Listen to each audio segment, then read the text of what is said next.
This presentation is about depression in seniors. Don't let the blues hang around. My name is Benjamin Pierce, and for more information you can visit my website at planetbenja.com. What is depression? Well, depression is more than simply feeling down in the dumps and lethargic. Feeling sad when we lose someone we love or when other upsetting things happen is normal, even when the feelings last for weeks or even months. Feeling bad or down almost all the time for extended periods or when there is no obvious reason for being sad, well, that's not normal. Clinical depression. Clinical depression is a serious disorder of mood attacking the mind and body at the same time. It's an illness believed to be caused by chemical changes in the brain. It's not a weakness, and it's nothing to be ashamed of, but it's more than the blues and often a treatable illness.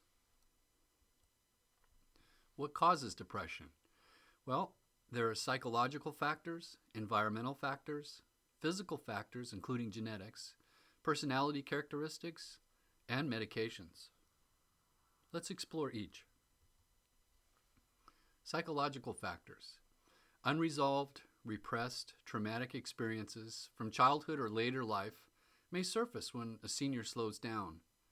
Previous history of depression, damage to body image, for example, from an amputation, cancer surgery, or heart attack, fear of death, frustration with memory loss or dementia diagnosis, difficulty adjusting to stressful or changing conditions, such as housing and living conditions, loss of loved ones or friends, loss of capabilities, substance abuse, or it could be a victim of verbal or physical abuse.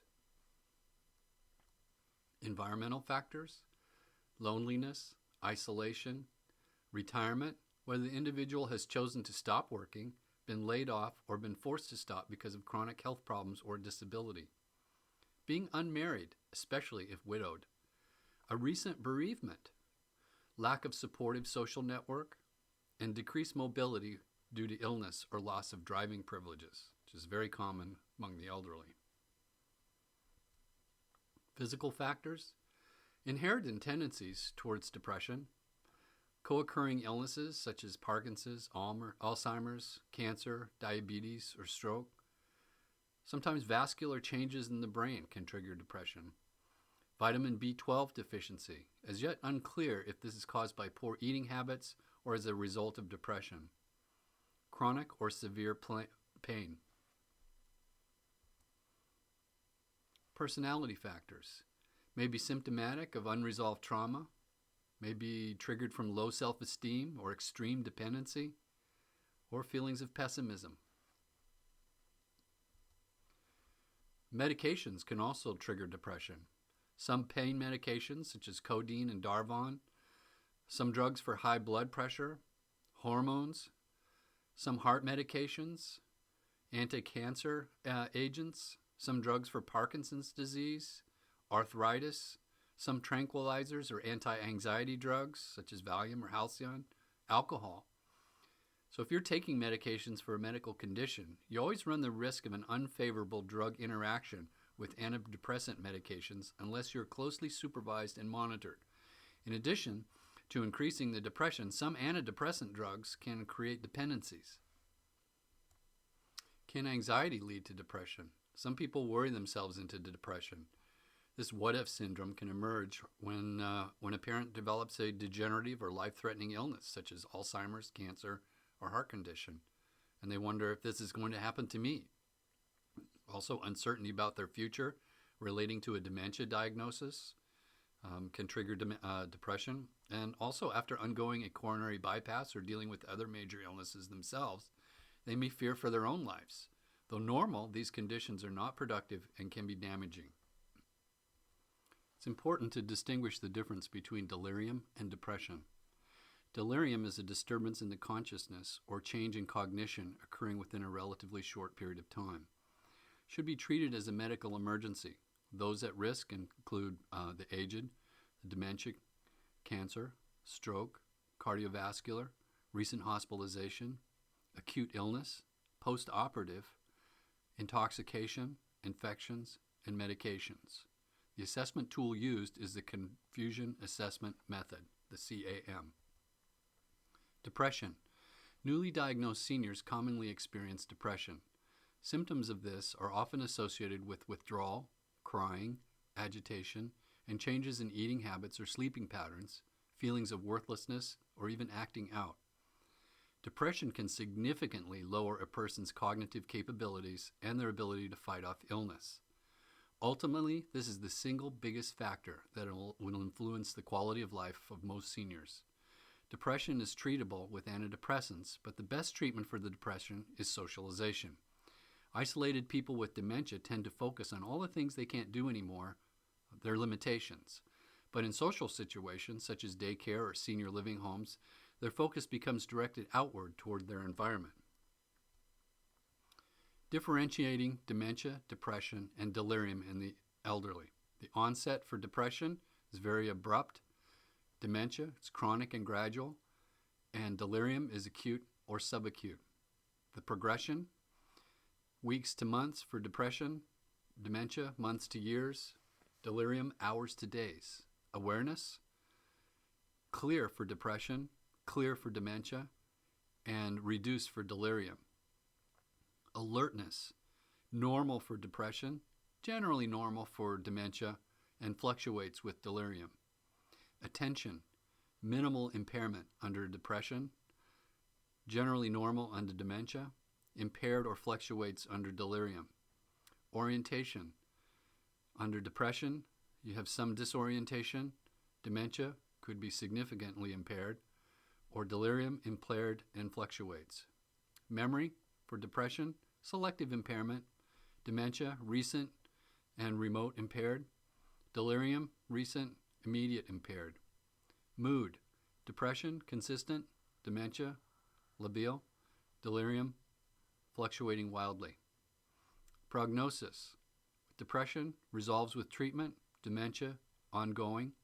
Delirium, resolves with treatment. Answers, depression, don't know. Dementia, the response is generally incorrect. And delirium may be incoherent. MMSE, mini mental state, under depression, fluctuates. Dementia, stable with a downward trend. And delirium, severe fluctuations. Let's explore the signs and symptoms of depression. Agitation, anxiety, persistent, vague, or unexplained physical complaints, memory problems, sometimes difficulty concentrating, social withdrawal, decreased appetite and weight loss or weight gain, sleep disturbances, daytime sleepiness, difficulty falling asleep, multiple midnight awakenings, early morning awakening. People with depression can be very irritable or demanding. They can be abusive to others, a lack of attention to their own personal care, and they can suffer confusion, delusions, or hallucinations. They can also have feelings of discouragement or hopelessness, sadness, lack of playfulness, inability to laugh, loss of interest in normal pleasurable activities, inability to feel pleasure, prolonged grief after a loss.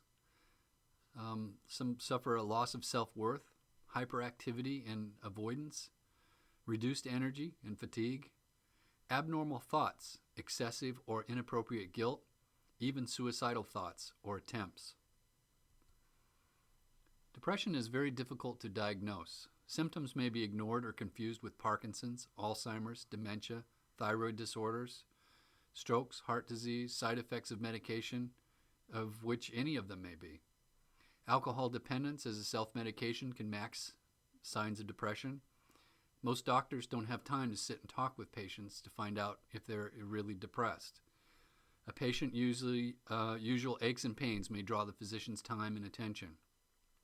Elderly patients may be conditioned by the stigma of an earlier era and hide depression from others, including their doctors. Why it's important to treat. Depression substantially increases the likelihood of death from physical illness. Depression can cause impairment from a medical disorder and impedes its improvement, while psychological treatment frequently improves the treatment success rate for a variety of medical conditions. Untreated depression can interfere with a patient's ability to follow the necessary treatment regime or participate in a rehabilitation program. and 50% of the people with significant symptoms of depression are generally over the age of 45. Depressed elderly patients use 4 times the amount of healthcare dollars than the non-depressed. Depressed seniors are more likely to rate their health as fair or poor, or to visit an emergency room. They have more doctor visits than non-depressed patients. Depression tends to last longer in the elderly. Treatment of depression can result in more effective treatment and better outcome for the commonly co-occurring anxiety disorders. Treatment of depression can also help resolve a substance abuse disorder, including alcohol and prescription drugs. That's the result of self-medication for symptoms. Proper treatment can prevent suicide. Suicide is highest among the elderly. It ranks in the top 10 causes of death in the 65 and over age group. Suicide rate for those 80 to 85 years old is double that of the overall U.S. rate. White males over 80 years of age are the highest at risk. Older persons who contemplate suicide are more likely to complete the act than a younger one. There is a direct relationship between depression and suicide, alcoholism and depression, and alcoholism and suicide. There's also passive suicide. Results from starvation, medication abuse, alcohol abuse, some people giving up the will to live, ignoring health problems or choosing not to seek treatment. Take anyone who talks about suicide seriously and get them help now. Treatments for depression. Well, generally they treat the underlying medical conditions first. There's counseling, psychotherapy, there's trauma-focused therapy, combination of antidepressants and therapy, frequently monitored low-dose antidepressant medications. There's also ECT, electroconvulsive therapy, to jumpstart or restart the electrical activity in the brain. Hormone replacement therapy, still under investigation for the treatment for elderly depression. And a change in prescription or dosage to alleviate some symptoms. If the depression is a side effect of the medication, maybe they can be taken off or given a suitable substitute. Treatment methods. Treatment depends on the cause and severity of the depression and to some extent on personal preference. In mild or moderate depression, psychotherapy is often the most appropriate treatment. But incapacitating depression may require medication for a limited time along with psychotherapy. In combined treatment, medication can relieve physical symptoms quickly, while the psychotherapy enables the patient to learn more effective ways of handling their problems. Counseling and psychotherapy. Supportive counseling includes religious and peer counseling. It can help ease the pain of loneliness and address the hopelessness of depression. Both peer counseling and pastoral counseling are usually provided at no cost. Cognitive behavioral therapy, CBT. It helps people distinguish between the problems that can and cannot be resolved and develop better coping skills. Interpersonal psychotherapy can assist in resolving personal and relationship conflicts. And somatic or trauma psychotherapy with a professional who is an expert in early life trauma can help bring about the resolution of traumatic experiences. Let's explore the antidepressant medications now. Antidepressant medication can help depressed people feel better by controlling certain symptoms. For example, they can be particularly helpful in mobilizing people who survive the repair of a broken hip but lose their will to get out of bed in the morning or even their will to live. Antidepressants can be sedating and can cause a sudden drop in blood pressure when a person stands up, actually leading to falls and fractures. So selective serotonin reuptake inhibitors, SSRI drugs, can create dependency and may cause self-destructive thoughts, which in at least 3.5% of cases have led to suicide. Antidepressant medications. Let's see how they work. In the brain, messages are passed between 2 nerve cells via synapse, a small gap between the cells. The cell that sends the information releases neurotransmitters, of which serotonin is one of them, into that gap. The neurotransmitters are then recognized by the receptors on the surface of the recipient cell, which upon this stimulation in turn relays the signal. About 10% of the neurotransmitters are lost in the process. The other 90% are released from the receptors and taken up again into the sending cell, a process called reuptake. Some theories link depression to a lack of stimulation of the recipient neuron at the synapse. To stimulate the recipient cell, SSRIs inhibit the reuptake of serotonin. As a result, the serotonin stays in the synaptic gap longer than it normally would and may be recognized again and again by the receptors of the recipient cell that were stimulating it. Factors which can delay results.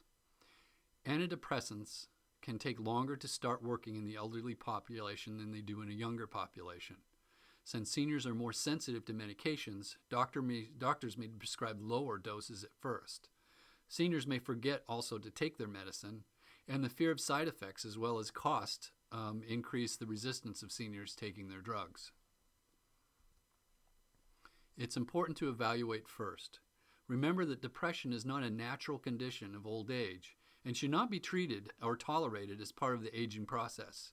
Ask your doctor to administer a routine depression screening test such as the Hamilton Depression Scale, the Beck Depression Inventory, the Geriatric Depression Scale, or the Cornell Scale of Depression in Dementia. Self-help activities. Well, mild exercise, walking or even chair exercise. Music therapy, listening, doing sing-alongs.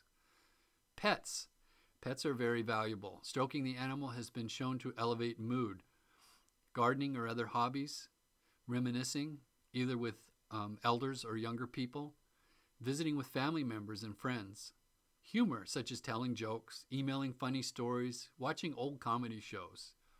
Social interventions to help with isolation and loneliness, such as group activities, group outings, regular visits from concerned people, or participation in a sport group. Maintaining a healthy diet enhanced by a multivitamin. Volunteering to help others is a significant way to avoid depression. Joining a religious or spiritual community. Consider moving to assisted living home for better socialization, or consider daycare.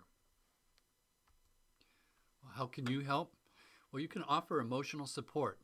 It involves understanding, patience, affection, and encouragement. Engage the depressed person in conversation and listen carefully. Do not criticize feelings expressed, but point out realities and offer hope. See that the depressed person gets an accurate diagnosis and appropriate treatment. This may require you to make the appointment for them and accompany your depressed friend or family member to the doctor yourself.